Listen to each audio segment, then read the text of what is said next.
अपना बिहार आपके साथ। मैं हूं शिप्रा झा और बुलेटिन की शुरुआत इस वक्त की बड़ी खबर के साथ करेंगे।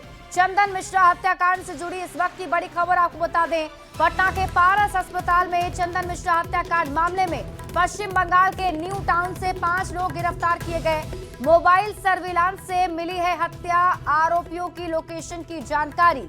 4 आरोपी हत्या में सीधे तौर पर शामिल हैं। वहीं 5वें आरोपी की पड़ताल जारी है।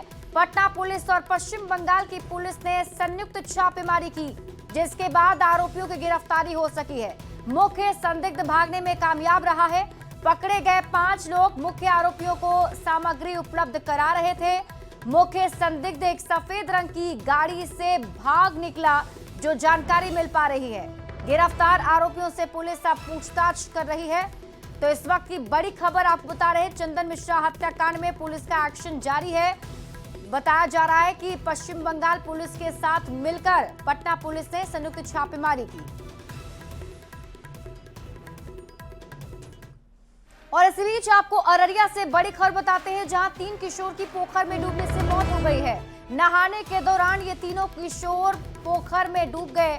मृतक में 17 साल का राजा खान, 16 साल का साहिल और 17 साल का अरसलान शामिल है। एसएसबी के गोताखोर ने तीनों का शव निकाला है। जोगबनी के बड़ा शिवालय पोखर की घटना बताई जा रही है।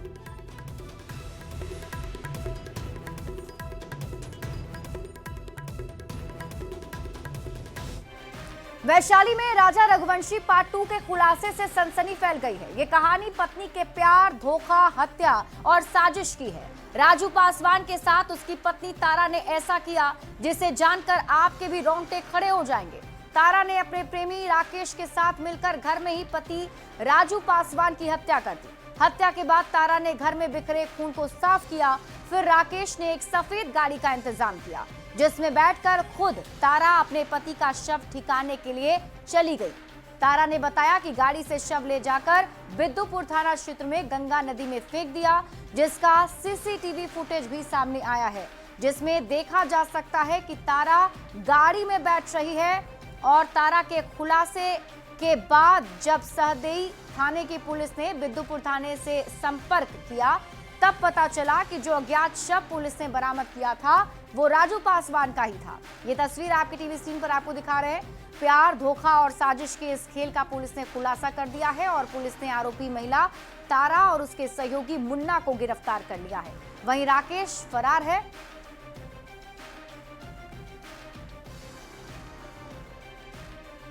वो जो उनकी पत्नी है और राकेश कुमार यादव और उसी का चचेरा भाई मुन्ना कुमार, तीनों मिल करके जो ये पति है उनके राजू पासवान, उनकी गला दबाकर हत्या कर दी और सबको छुपाने के लिए एक सफ़ेद रंग के 4 चक्का गाड़ी मंगवाया उन लोगों ने।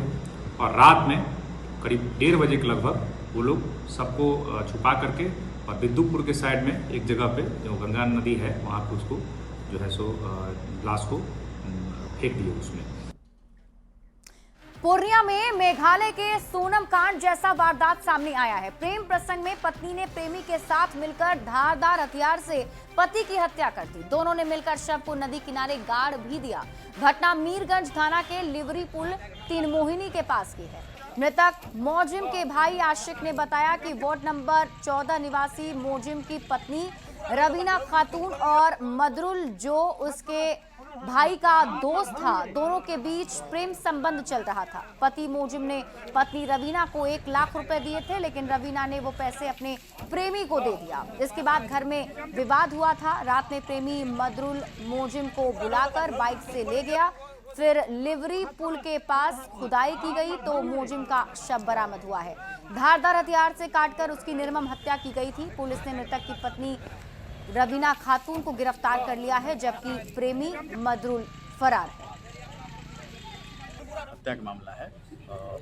सुबह में सूचना मिली थी इस तरह की, किसी को मारकर फेंका गया है। हालांकि बॉडी गड्ढे में डाल दिया गया था, ढक दिया गया था, तो पता नहीं चल रहा था। लेकिन डॉग स्क्वाड को बुलाया गया, एसएसएफ को बुलाया गया, फिर बॉडी को भी रिकवर किया गया। अभी कोई समस्या नहीं है। अभी FIR वो लोग दर्ज करेंगे।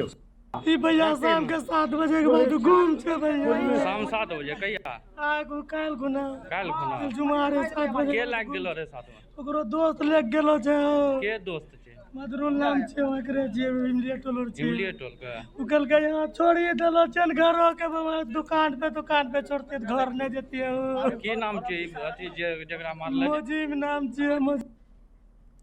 दरभंगा से आपको बड़ी खबर बताते हैं। दरभंगा एयरपोर्ट पर यात्रियों ने जमकर हंगामा किया है। 10 घंटे से फंसे हैं यात्री।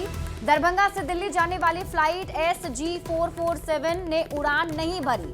दिल्ली के लिए सुबह 11:40 पर उड़ान भरनी थी।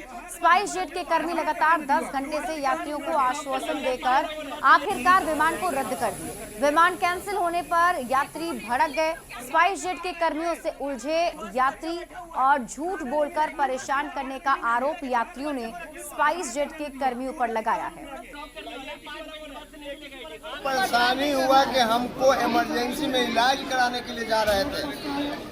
कहाँ जा रहे थे, क्या हुआ? दिल्ली जा रहे थे इलाज कराने के लिए, यानी मेरा अपॉइंटमेंट था। कहाँ से आए हैं? हम आए हैं बेनीपट्टी से। तो क्या दिक्कत हुआ है? यानी 1 घंटा लेट, 1.5 घंटा लेट, 2 घंटा लेट। अरे लेट का कोई बहाना है?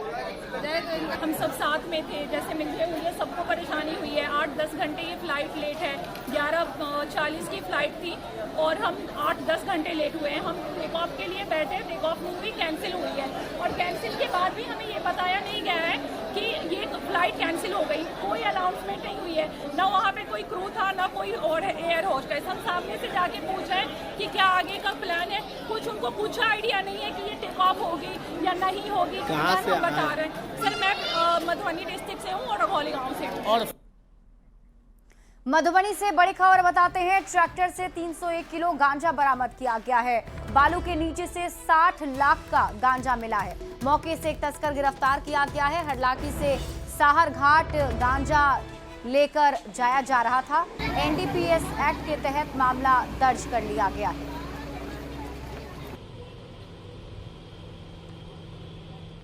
पटना के फुलवारी शरीफ थाना क्षेत्र स्थित पटना एम्स से एक सनसनीखेज मामला सामने आया। यहां हॉस्टल नंबर 10 के कमरा नंबर 515 में पढ़ाई कर रहे एक मेडिकल छात्र ने संदिग्ध परिस्थिति में आत्महत्या कर ली है। मृतक की पहचान यादविंद्र साहू उर्फ अमृत अरविंद के रूप में हुई, जो ओडिशा का रहने वाला था और एम्स पटना में MD प्रथम वर्ष का छात्र था। बताया जा रहा है कि छात्र ने अपने कमरे के अंदर से कमरे को बंद कर लिया था। देर तक दरवाजा नहीं खोलने पर उसके साथियों ने एम्स प्रशासन को सूचना दी। मामले की गंभीरता को देखते हुए पुलिस को सूचित किया गया। पुलिस ने मौके पर पहुंचकर दरवाजा तोड़ा तो छात्र का शव कमरे में मिला। पुलिस प्रेम प्रसंग के साथ ही हर एक एंगल से मामले की जांच कर रही है।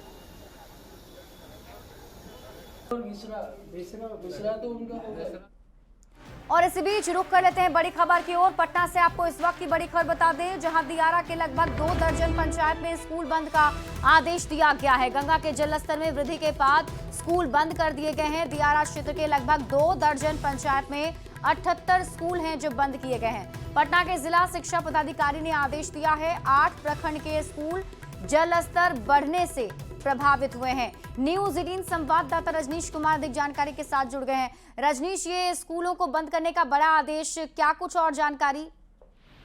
बिल्कुल, देखिए गंगा के जलस्तर में लगातार वृद्धि हो रही है और ऐसे में जिला प्रशासन यानी जिलाधिकारी तो त्यागराजन है, इन्होंने जिला शिक्षा पदाधिकारी से रिपोर्ट मंगवाई है, जिसमें ये पता चला कि लगभग 2 दर्जन जो प्रखंड पंचायत है, इसके अंदर 78 ऐसे स्कूल हैं जो पानी बढ़ने की वजह से प्रभावित हो रहे हैं और यहाँ पर जनजीवन जो है उस पर असर पड़ने लगा है।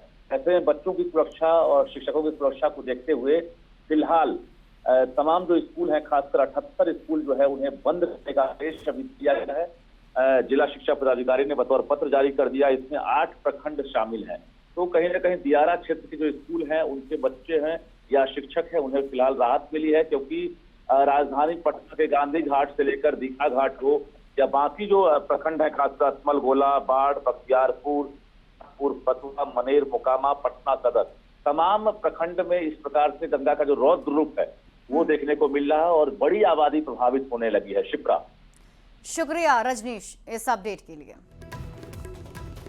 सीतामढ़ी से आपको बड़ी खबर बताते हैं, जहां चावल कारोबारी को अपराधियों ने गोली मार दी है। दुकान बंद करके घर जा रहा था चावल कारोबारी और तभी गोली मारी गई है। कारोबारी सोनेलाल महतो इलाज के लिए निजी नर्सिंग होम में भर्ती कराए गए हैं। सोनबरसा के चिलरी गांव की घटना बताई जा रही है।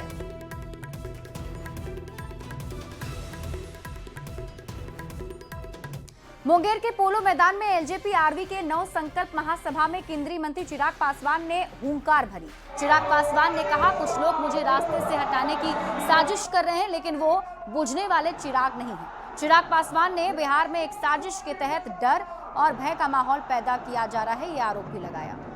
इतनी कड़ी सजा दी जाए कि वो दोबारा कभी बिहार और बिहारियों की तरफ आंख उठाकर देखने की भी ना सोचे। इस परिस्थिति का निर्माण बिहार फर्स्ट और बिहारी फर्स्ट करना चाहता है। आज मुझसे ये सवाल पूछा जाता है कि क्या चिराग पासवान चुनाव लड़ेगा। आज मैं आप लोगों से ये वादा करके जाता हूँ, चुनाव लड़ना तो एक बात है, चिराग पासवान को अगर आप लोगों के लिए अपनी जान तक देनी पड़ेगी तो वो भी हंसते हंसते चिराग पासवान मुस्कुराते मुस्कुराते आप लोग दे देंगे। आज आप सबका ये जो जन सैलाब है वो दर्शाता है कि नव संकल्प महासभा सिर्फ एक रैली ही नहीं है जो चुनाव के लिए हम लोग कर रहे हैं।